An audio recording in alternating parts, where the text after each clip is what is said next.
I come from photography. It's a light-based media, and in a way, through that, this idea of creating an image or creating whatever I have to say through the means of light was always at the core of my practice.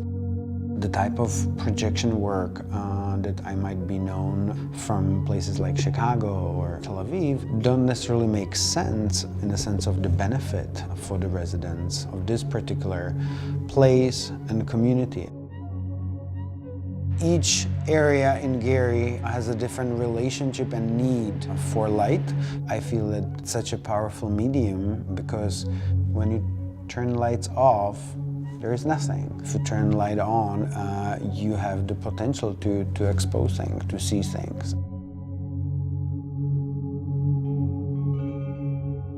GLOW is a project that came out of the Heat Light Water project. The intent is to provide infrastructure to a community that needs it. Well, the GLOW project is an example of placekeeping. We can't just come into this community because none of us are connected to Gary and just say, here's this thing for you. It was, hey, we are here, we've been invited, and we want to work with you.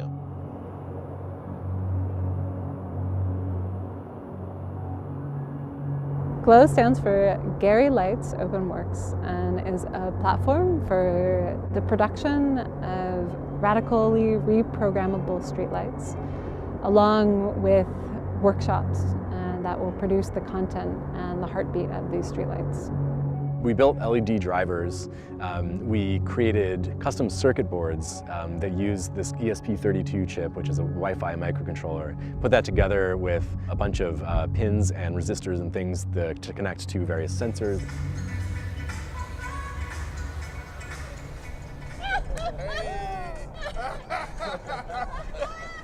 I wanted to try to find ways that that we can build streetlights that aren't just trying to solve some sort of problem, but that can accommodate some sort of extra, dreams that people might have.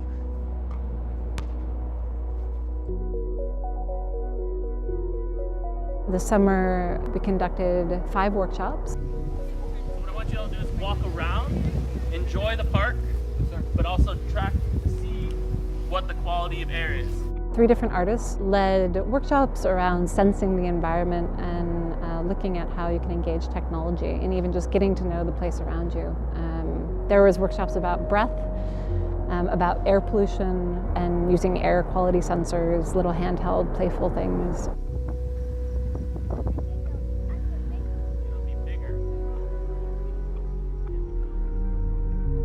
We've got 56 parks in the city. Most of them were around when we had well over 100,000 people in the community. We don't have the population that we used to have. So lighting is definitely something that is an issue in some of our parks. Most of the lights do not work, whether it's bulbs that need to be changed or wires that have been snatched out of boxes from people scrapping, vandalism. When you take those lights away, it gives room for a lot of darkness and things that come with darkness.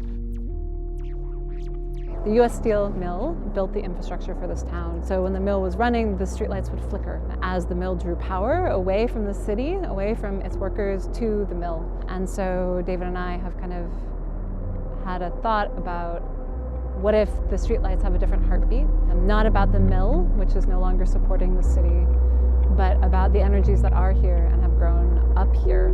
We're building a feature where you can call in. You pick up a cell phone, there's a number we're going to install on a plaque on one of these poles.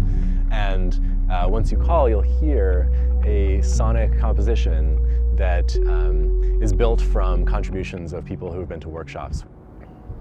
We're partnering with the Carolyn Mosby Senior Center to think about not only the youth in the area, but the elderly folks who have known this area for much longer, have memories of this place. Have y'all known each other for a long time? You and Miss Betty? Y'all went to the same school? Today we're talking about kind of going through memories of music, thinking about music that maybe is specific to Gary or specific to everyone's like childhood growing up. They closed down, closed it up. We used to go there every Saturday. Every Saturday. As is oftentimes the challenge with art, how does it connect to people? People who lived here for decades, how do they understand it? And so these kinds of workshops allow a different way for people to see it. And when we are gone, because we are not, residents here, we aren't from here, these are the people who are going to still be here. And so, it's been interesting hearing their stories about music, and this becomes a part of their story too, this thing that happened today.